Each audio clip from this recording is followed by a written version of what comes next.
Hello, everyone, and welcome to this Lorandom Artist discussion. I'm your host, Peter Bauman, or Monk Antony, the editor-in-chief at Lorandom. And today our talk is about the artistic, philosophical, and cultural implications of GANs and deep generative models. This topic stems from some of the research that I did earlier this year about the history of GANs and deep generative models, and I'm ridiculously fortunate to have on two of the most prominent people to feature in that research, and that is Gene Kogan and Tom White, or Dribnet. Neither of them needs an introduction, but Gene is a pioneering figure in generative AI, known for his open source initiative ML4A, which was highly impactful in teaching the early GAN community and the early deep generative model community about these tools.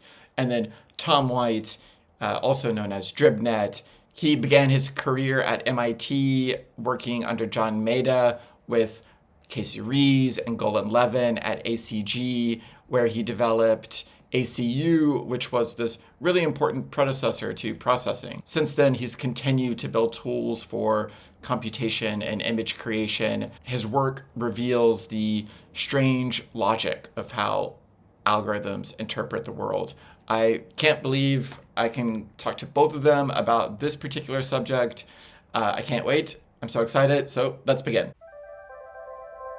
Thank you again both so much for joining. And so I guess both of you have such long backgrounds in deep generative models or just machine learning. Tom, you've been in this for decades. I mean, going back to ACG at MIT. Gene, I think you got into machine learning early 2010s. You were working in machine learning in music, and that's what first got you interested in some of these things. So you were obviously deeply involved with machine learning for decades, and that's how you two were, I think, some of the very first people to really notice GANs or recognize GANs for their potential for image making. So I'm just wondering, when did you first encounter this idea of GANs? Was it Ian's paper in 2014? Was it something you just learned about right away and were excited about? Or how did you first encounter GANs and what they were? I'll say one thing that, and Gene might correct me, but I think one thing that also we have in common is that we don't only have a machine learning background, but we have a background in like creative coding and just kind of creativity in general, on creative computation and what's now called generative arts. And I think that it was pretty obvious to people that were immersed in that at the time that machine learning was gonna become a big part of that. As far as GAN parts of it, that was one of probably the three big things that was happening in 2015. So 2015 was kind of a breakout year, I think, for this, where we had Deep Dream, we had style transfer, and then we had generative networks. The generative networks were very primitive. I was interested mostly in the time in variational autoencoders, and that's a generative network that still exists now and kind of inside of models like Stable Diffusion. The other one is the generative adversarial networks, the GANs, and both of those sort of have very similar properties. They both can generate graphics, and they both have what's called a latent space of a space of possibilities. And I think it was pretty clear when they were coming out, even though they were very, very limited at the time. Like it was, they could only make essentially images much smaller than an icon, like 16 by 16 or 32 by 32. It's pretty clear that they were going to be part of the vocabulary of the creative coders kind of going forward as machine learning became more important. Yeah, I think that's exactly right. It's correct that probably one of the reasons why we're associated is that we had this coincidental hybrid where we just happened to be interested in generative art and creative coding, but also machine learning, which even most of the people in our creative coding cohorts weren't so interested in that. And for me, I started out in machine learning, and I kind of did digital art in a very, very not particularly active way until actually after that. A big part of the reason why I got into creative coding was a little bit of boredom with with sort of pre-deep learning, machine learning. GANs and style transfer and Deep Dream, as Tom mentioned, were really watershed, and I think they were a big part of the reason why I kind of really doubled down on this kind of intersection. I think the original question, Peter, correct me if I'm wrong, is like, where do we first encounter it? I first encountered it with the DCGAN implementation. So Ian Goodfellow, 1 year before that, had published them, and I think they were fairly obscure for a good year until people started kind of messing with DCGAN.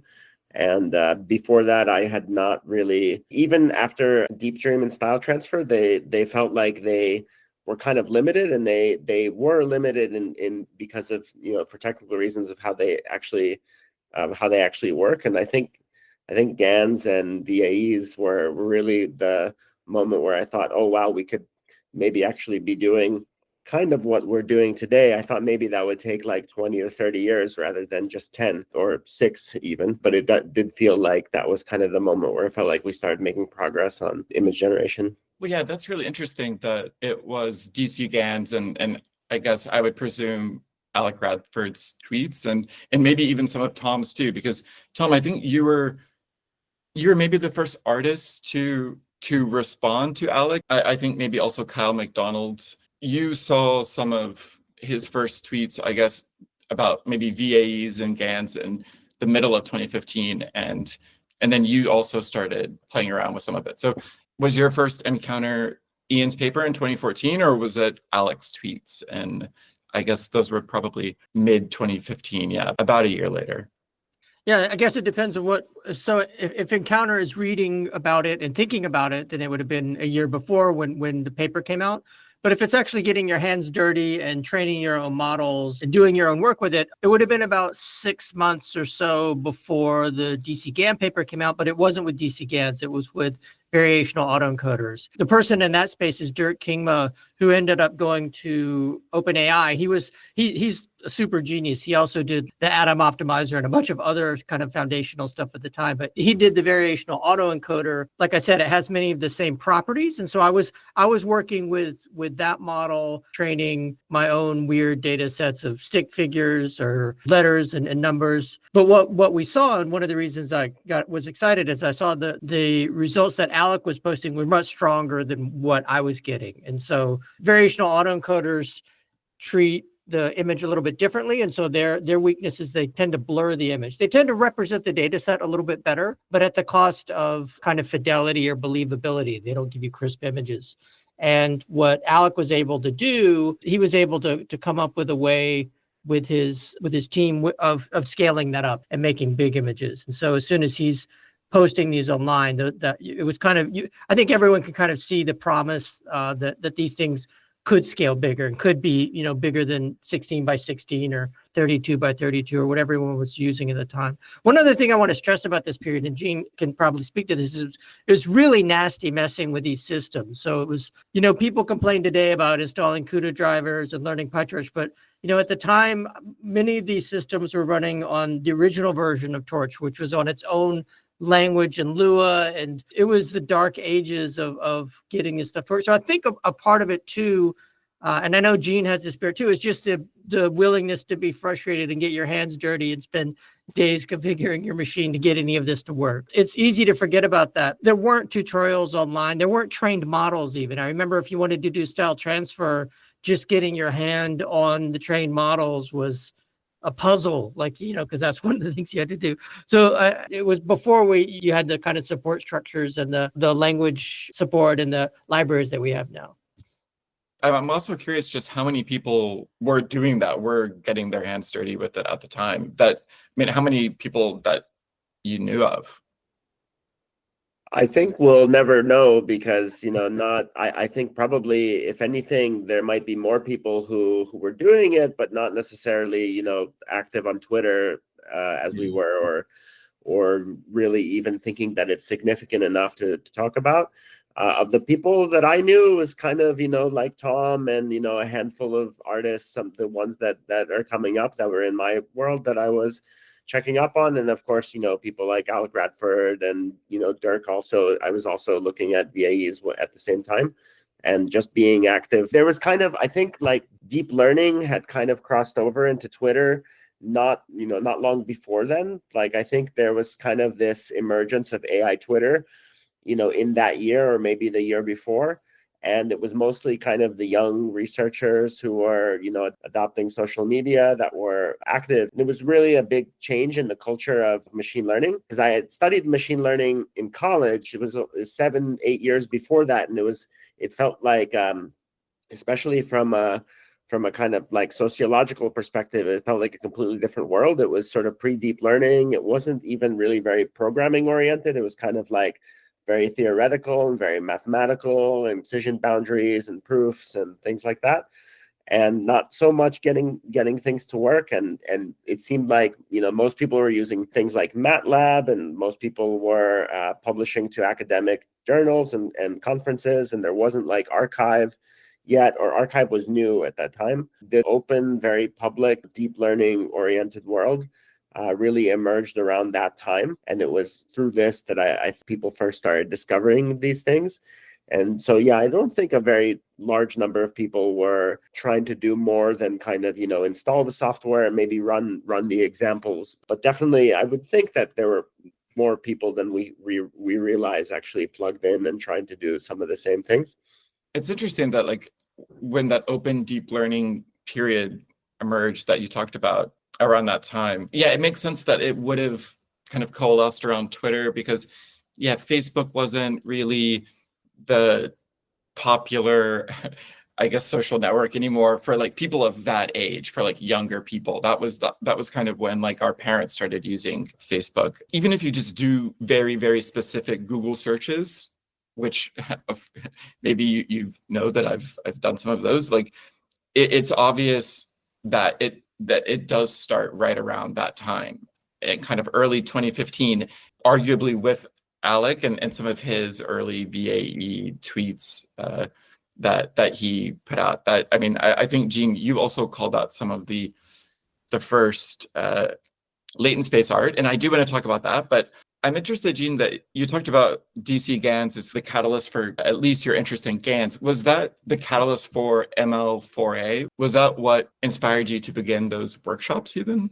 It was one of them. I would also put like the style transfer deep dream category in that same. I think and Tom like identified those three specifically, and I would agree. I would draw a circle around those. There were sort of variants of all three of them.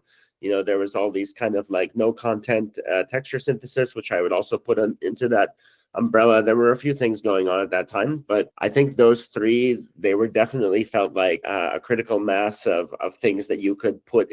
I would also maybe add things like t-SNE was a fun technique that I had a lot of fun with, and I made some tools for.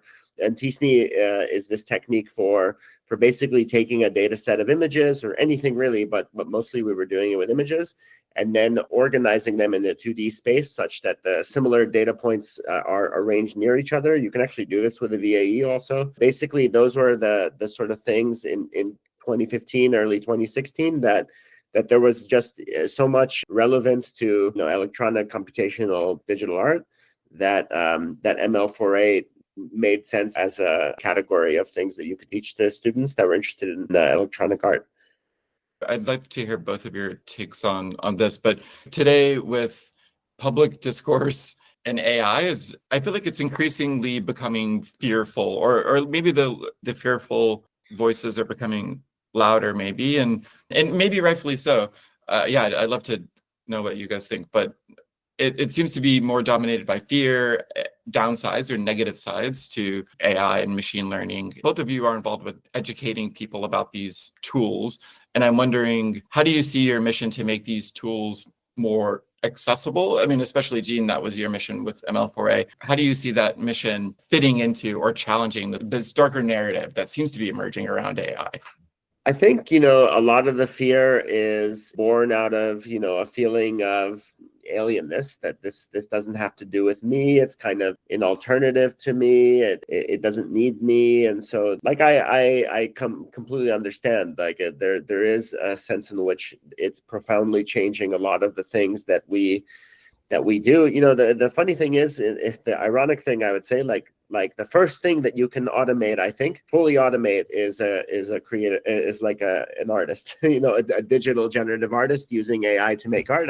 I've been automating myself for basically my whole career. And so, So who will need me, at that point? Then there's a whole layer of fear, of course, of like the broader implications of AI that, it's going to, maybe, the fear that it will displace us and that it will, make us lose meaning, or it might even have its own will. And I think a lot of that stuff is understandable. And it's something I'm thinking about also, and always trying to kind of like keep an open mind. But I would say, like, in the face of uncertainty, especially, to me, the only thing you always know that'll make things better is to give people tools to empower themselves.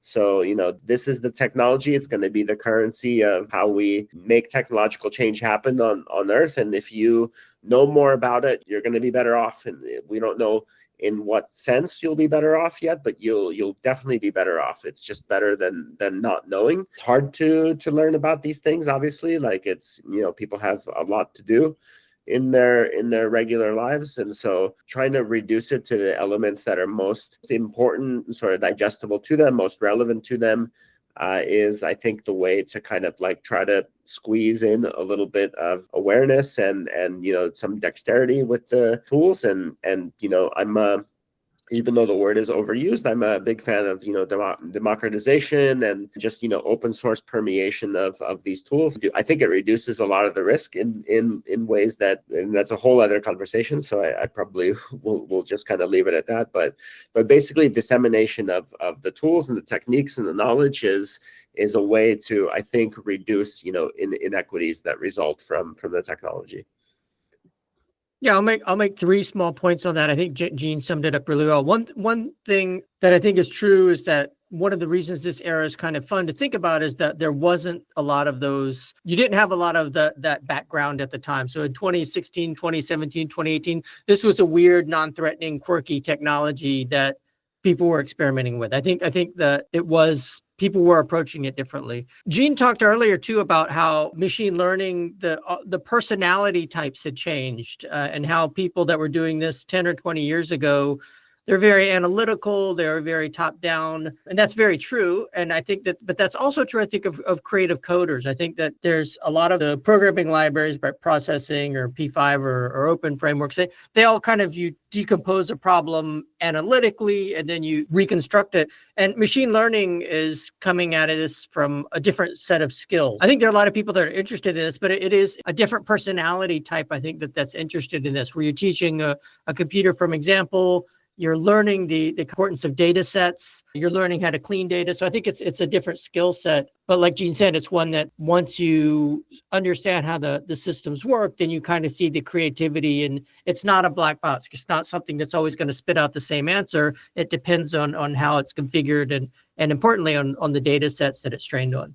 Yeah, I'm really interested in that, how maybe the philosophy of computation is changing. And I think what you both were talking about is hinting at that, how working with these systems now, it does require these new skills. And I mean, do you think that the machine learning is going to eat the other, like the hard programmed skill-based tasks? Is there still going to be a place for hard programming in this machine learning world?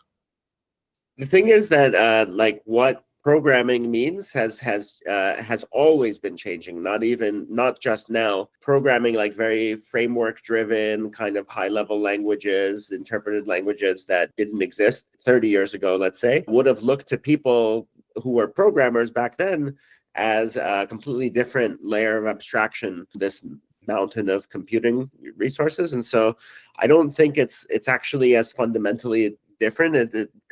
Programming has always been getting higher and higher level. The way you programmed computers used to be with electronics, if you go back far enough. I think this is the latest phase of that. And, whether or not the term programmer survives it is not something I'm predicting. I don't know, but only that the real actual substantial thing has been changing all the time. And to me, I don't think it actually changes the really fundamental things that much. Like the next version of what we're doing, the next generation version, I think still has a lot of the same aptitudes for, breaking technical problems and systems down into parts and thinking very rigorously about how they all connect together. And, maybe the actual sort of syntax changes around that. Like right now, I think that although I love vibe coding and everything, I think the ability for an average person who isn't thinking deeply about computer systems, it's still kind of difficult to do a lot of the things that it's hyped up for. Really good programmers are the ones that are benefiting the most right now, because it gives them kind of like almost like an army of interns that can work for them. That'll change more and more, but with it, the goalposts will keep moving, and you'll still have to be analytical and fundamentally like breaking problems down in a very engineering oriented mindset, and I don't think that's going to change for a really long time. Yeah, I'll just briefly say what Gene said is exactly right. And I think that what will happen is that the definition of programming will continue to change. My favorite example of that in the past is that it was really artificial intelligence in the 70s that was even thinking about how to represent information or knowledge. And Marvin Minsky in 73, 74 came up with a system of doing that called frames. And frames was you have a template and you fill in the template with like a chair has legs and this chair has this kind of legs. And he came up with this whole formulation of doing that and wrote a paper on it, but it looks very much like object-oriented programming now. So we didn't have object-oriented programming in the 70s. People weren't sort of thinking about how to represent things or model the real world like they are today. And so if you were to revisit that paper, it would be very hard to kind of understand it under the lens of object-oriented programming as it exists today. And I think the same thing is happening, where we're going to just keep incorporating these improvements into how we make things, and that'll just be part of the vocabulary. Yeah, because Tom, your practice, it was a gradual transition. It's not like a black and white thing, but you went from focusing a lot at MIT on the hard programming side to now, at least creatively, more on the machine vision side. So yeah, I'm really interested in whether that will maybe mirror, whether you were kind of first and to also go through that transition. Okay, so we talked about pertinent societal critiques of AI, but there's also critiques of AI that are more art world based. I'm sure you're both familiar with Joanna Zielinska. She's an author and critic, and she wrote a book about AI art. And so you would think that she would be fairly sympathetic to machine learning. It turns out she's not. So she refers to deep learning based art as glorified Candy Crush, a psychedelic sea of squiggles, giggles, and not much in between. And she calls it art as spectacle. So I'm wondering, as artists who have devoted your careers and decades to these systems, and you're deeply embedded in their inner workings, and you've promoted them to other people, and how do you respond to that framing, first of all? And do you see spectacle as, does she have any kind of point, really? I don't know the author, so I can't really comment too much with respect to what she said. My sort of best guess is that she's maybe referring to AI art as like almost like a sociological term. It's like a group of people who have a particular shared aesthetic. It's like a scene, like punk music was a scene.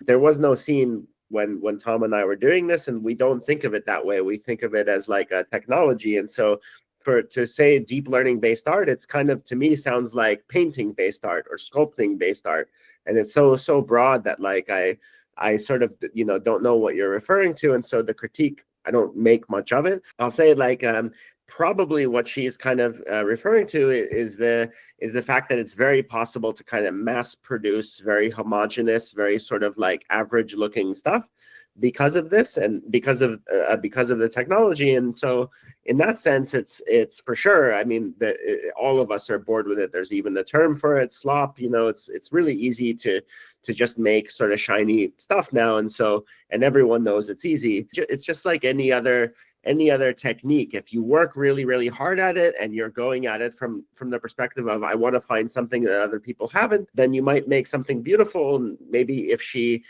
could sort of see the forest for the trees, get beyond the average culture, she might find, most painters aren't particularly good either, right? So you can definitely find interesting stuff. Yeah, I think what Gene has said is spot on, is that it's really broad set of interests of artists and people doing things. I think what's happening is that in society, there's a dynamic. And of course, most people aren't familiar with the techniques and aren't familiar with the the philosophy of machine learning. And so in the early days, I think probably the people that do sensational work are going to be the ones that bubble to the top. And they're going to be, for better or worse, I don't think most people have the critical skills. Maybe that's not the right way to say it, but I think that there's a certain tendency, and this probably happened with photography and probably happened with other mediums, to kind of embrace the kind of flashy or some of the surface level qualities of the medium.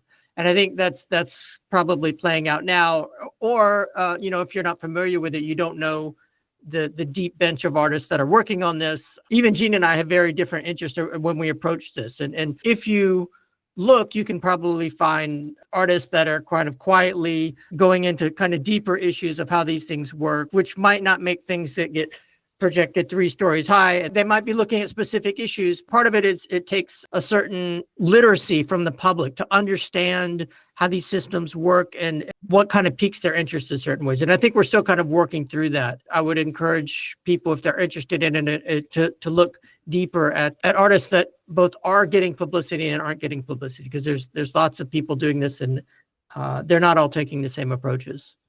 Yeah, certainly. And I think also people are not familiar with the history and think it's all just Silicon Valley and it's all just text image. And Joanna Zielinska, I mean, she's an artist. Like, she wrote a book called AI Art. And before that, she was a really big art and technology advocate. I mean, so it's disappointing, I guess. She would be somebody who you would expect knows and would have looked into this. So that's kind of why I find her critique so interesting, because it is from an informed opinion, but also it's a bit of a hot take opinion. Like, just even comparing it to Candy Crush is.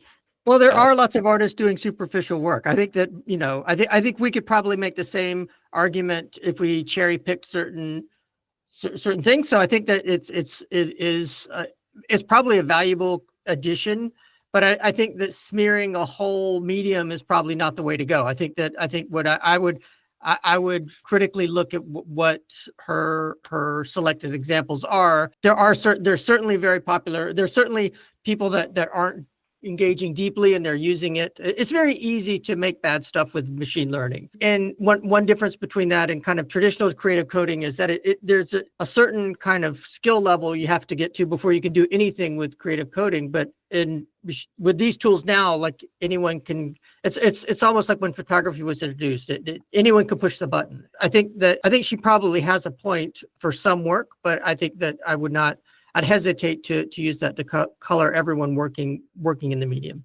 Yeah, definitely. Tom, I have another question for you. I think since at least 2017, you've talked about how your work has investigated the algorithmic gaze and how machines see, know, and articulate the world. You invite viewers into the perceptual space of machines. That's really interesting because you guys know Philip Zola. He has this Platonic representation hypothesis, which argues that neural networks, even if they're trained on different tasks like classification or colorization, even if they're trained on different modalities like vision or language and architectures like ResNet or transformers, they still seem to be converging on the similar internal representations of reality.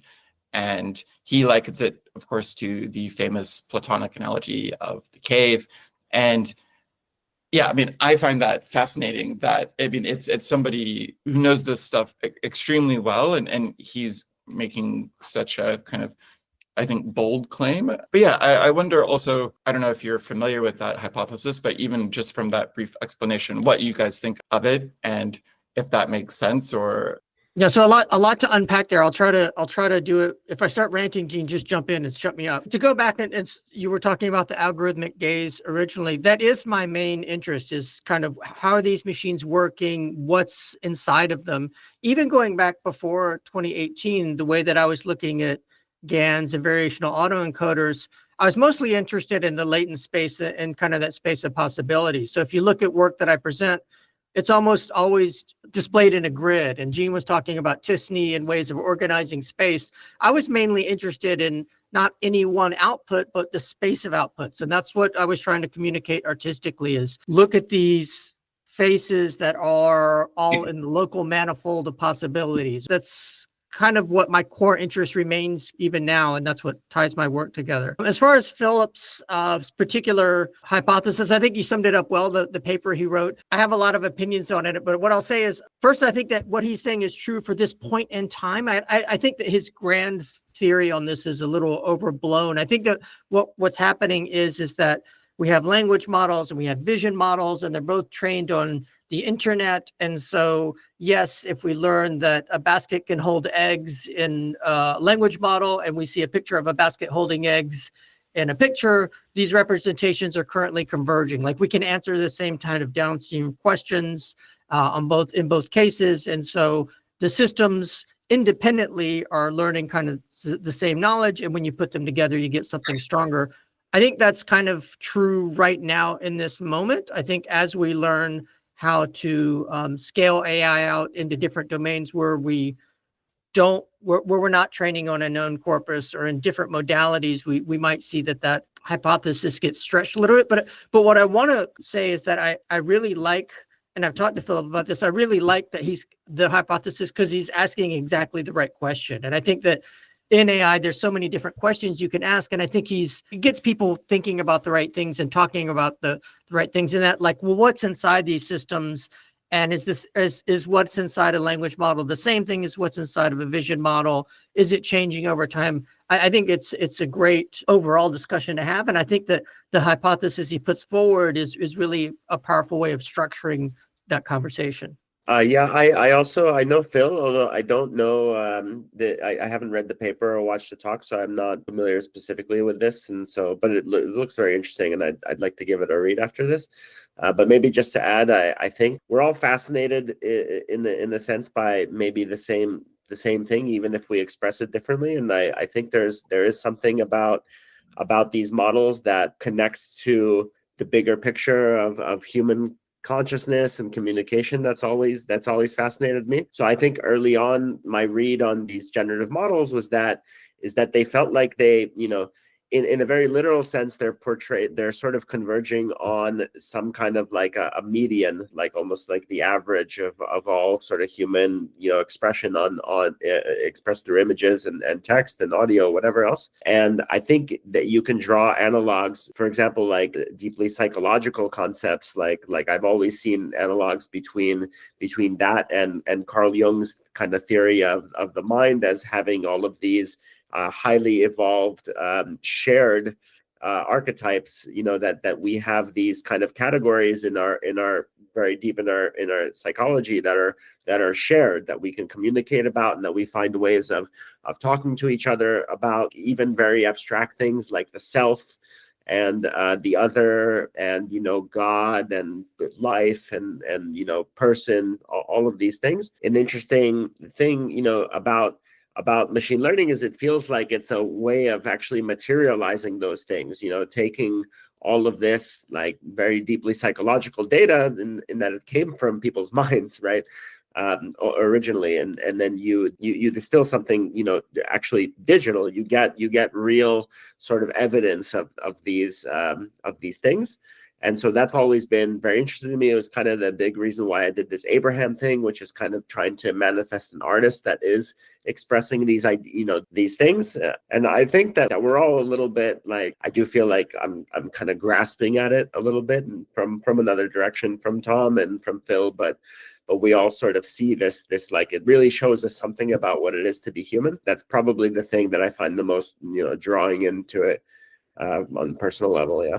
That data is, like you said, it is a representation of humanity, all of the data points that it's trained on. And then, Tom, so again, back to your practice and how it relates to Phil's hypothesis. Tom, you talk about in your practice art by AI for AI. And I'm wondering, how does that engage with this idea of convergence? And then do you see your abstract prints as participating in this hypothesis? Yeah, I definitely think it fits in with the larger picture of what this what the Platonic representation hypothesis is trying to get at. Gene just talked about averaging things together. That might be a good starting point. So when you're in the latent space of possibilities, it's not clear how to represent a population. And one of the things that these generative models trade off a lot of times is they trade off fidelity for the technical term is capturing all the modes of the data set. But let's give a concrete example. So if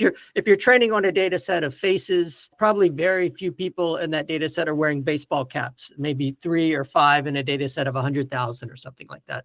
And so a good generative model will be able to draw, you have a trade-off. You can just draw a few, your archetypes or your prototypes very well. You can draw kind of a stereotypical guy or stereotypical woman or whatever the kind of the mean there is, or you can try to represent the entire data set. And these are trade-offs you can kind of make in kind of how you represent the latent space, and different models will make different trade-offs. The thing that I'm interested in is internal to these machines or these trained models.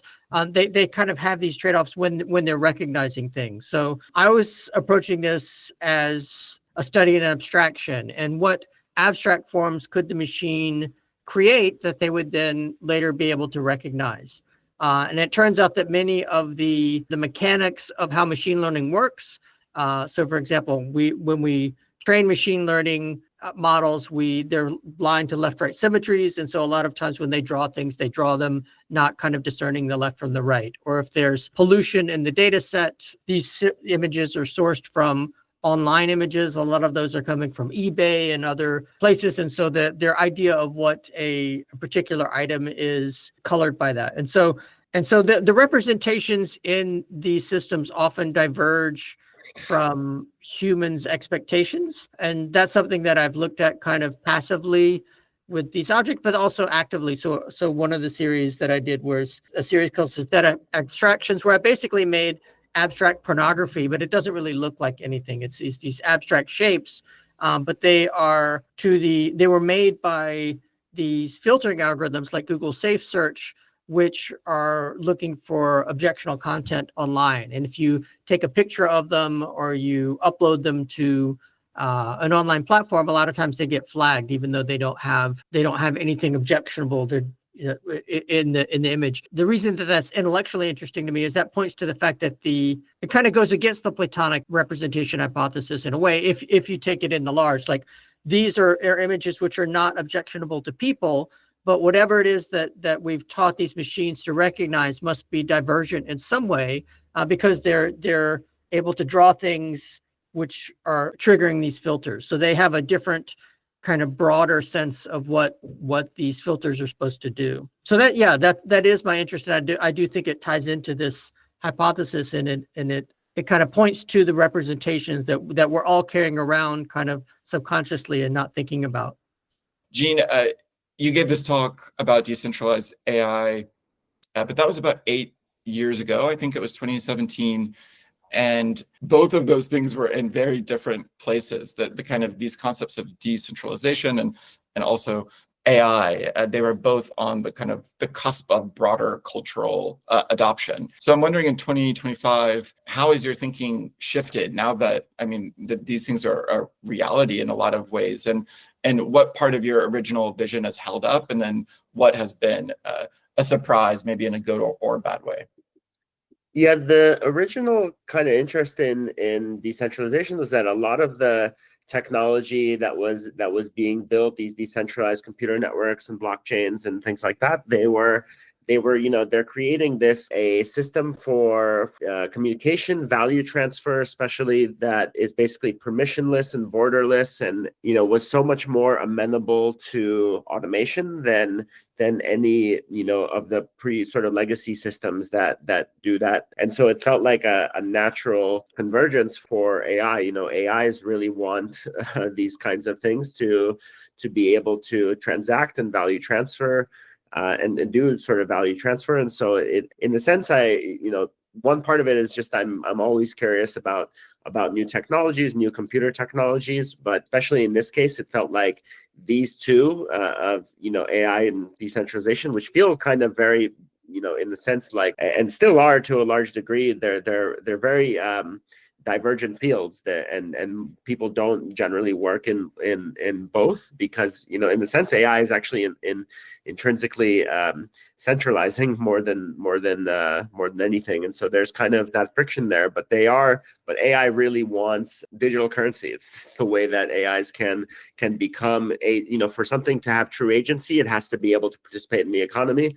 And so now you're seeing a lot of, the way that's manifested in 2025 is the sort of rise of this idea of autonomous agents and so on, which felt, very much like on the horizon from back then. I certainly couldn't have told you about all the things that happened in between then and now, but yeah, it's of course it's a can of worms. And so we would really need more time to unpack it, but that's what I could say right now. Yeah. Yeah, I just had not an argument with the curator about that. I was kind of disappointed that they didn't really see that relationship between those two things in a bit more sensitive way. Okay, because I would really like to ask this last question to you, Tom, about your time at MIT, because yeah, you were there at this incredible juncture, I think, in art history at MIT at ACG under John Maeda.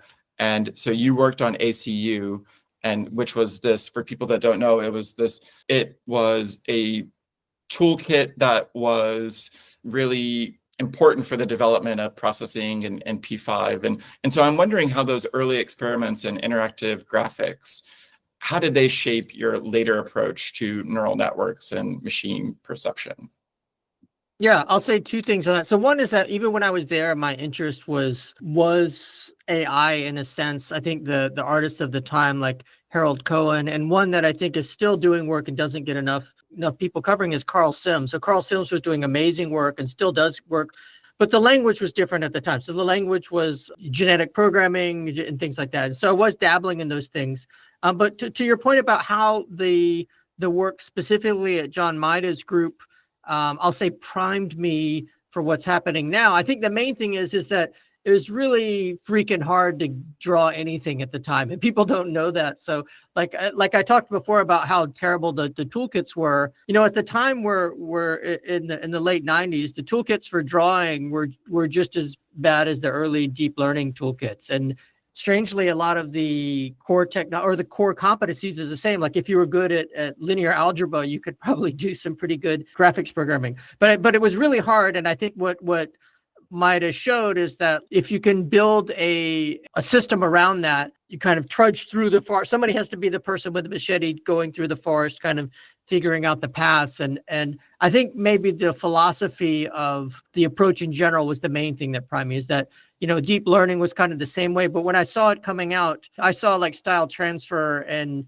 GANs and generative networks. Those were I saw them as the primitives, similar to how 20 years ago arcs and lines and pixels and anti-aliasing and these kind of things existed, but they were very inaccessible, I guess. So I guess the main thing that I carried forward from that is just kind of a perspective where I could kind of see with these technologies that seemed very hard to approach, and that it took a lot of technical skill, we're going to become more mainstream, and we're going to become more popular once people kind of figured out the conventions around them to make it approachable. Yeah, I like that analogy of you in the jungle and the forest with the machete, and I think both of you have done that, and I think to everybody else's great service. So yeah, thank you both so much for that. In many wrong directions, so we're not always going in the right direction, and there's many dead ends. But I think it takes a certain personality type to even pull the machete out, and I think that John Maeda's group did that in one domain, and I think that's maybe the thing that's useful to do, is to have that mindset. Yeah, I think it's a really good point. Well, yeah, thank you both so much. I wish we could do it for several more hours, but yeah, we barely touched the questions. This was really great. I really appreciate it. Thanks, Peter. Yeah, thanks. Good to see you. Thanks, guys.